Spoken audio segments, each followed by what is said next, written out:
Good morning, everybody. Welcome back to cilinixfxcapital. Hope you're all doing great, and welcome to this new video right here on Aster. It's been a while since I covered this, but a lot of you have requested it, so I just wanted to, give you my thoughts on that, and I do have a lot of thoughts on this. I still watch it and monitor it daily, even though the daily updates have not continued. But that's what we're going to do in this video. All right, we're going to do a full update on Aster. We'll talk about some fundamentals. We'll talk about the technicals, and based on that, I'll tell you what I think is most likely. I think ultimately, like when we're talking about the combination of the markets right now, in combination with the situation for Aster, I would be slightly cautious. I mean, there are signs, and I will tell you that in this video, there are signs of finding a bottom right here and getting some more recovery, but just purely objectively speaking, there still is a lot of uncertainty in the financial markets, including the crypto markets. And then if you take a look at the 4-hour time frame, if you take a look at the 12-hour time frame, daily time frame doesn't really matter.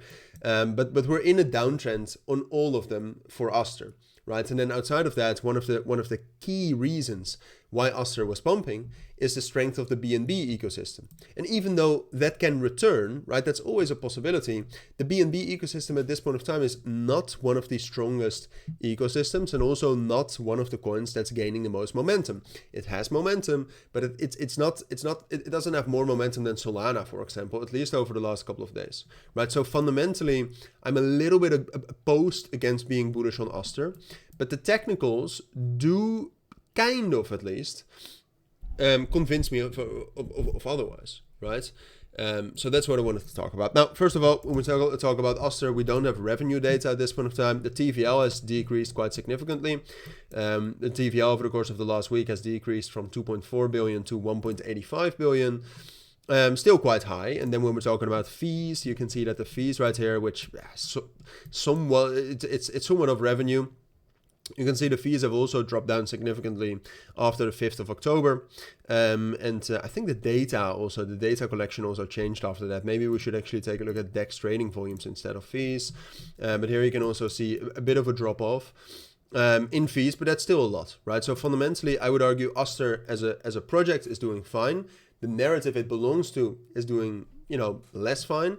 And the markets, I'm not sure if they're ready. But when we're talking about Aster right here, the key reason why I wanted to make a video right now is that we seem to be reclaiming a relatively interesting support level right here around 1.2 and 1.25.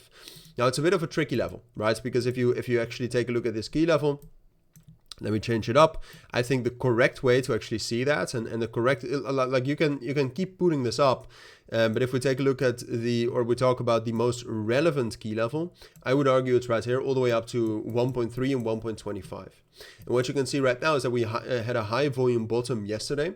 So that was when I first started to look at Aster. Aster at this point of time actually has relatively high volume as well. So that was good, but now you see a low volume and a low leverage move as well into those critical resistance levels. So as it stands right now, I would be on the cautious side and say I think we're going to reject from that. Would I short Aster though? No. But I think the real opportunity is in a reclaim. Right, so I think first of all, it is most likely we are seeing some signs of bullish momentum. I think it is most likely we will rally into 1.25, which is obviously not a hot take. That we will rally into the level at 1.3 and 1.35 as well. And I think there's a realistic opportunity that we can actually reclaim that. But that is something you'll have to wait for, right? If we're able to get to 1.3, 1.35, and then hold 1.25 and 1.2 as support, then I think we have a real opportunity to create a bottom and to get further bullish continuation into 1.5, where we have a lot of liquidity. So this is the setup, and this is the scenario that I think is most interesting.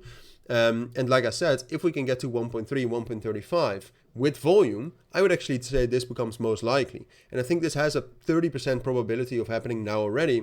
But because of those other circumstances, narrative, fundamental decline, and technical downtrend, I would still say it's a little bit more likely, or at least better to assume, if you know what I mean, that we will just get to that level, reject, and drop back down towards that level right here at $1, which is a very strong support level. So those are my thoughts. Hopefully it makes sense, because some of you might comment, oh, you're just saying it can go up and down. Yeah, I mean, that's the truth, all right, especially in circumstances like these. But I try to give you the instructions to know that, all right, if this now happens, then it's most likely will go up, or if that happens, then it's most likely will go down. So hopefully it helps some of you at least, but that's it for now. Thank you for watching. Take care. Have a great weekend, and bye.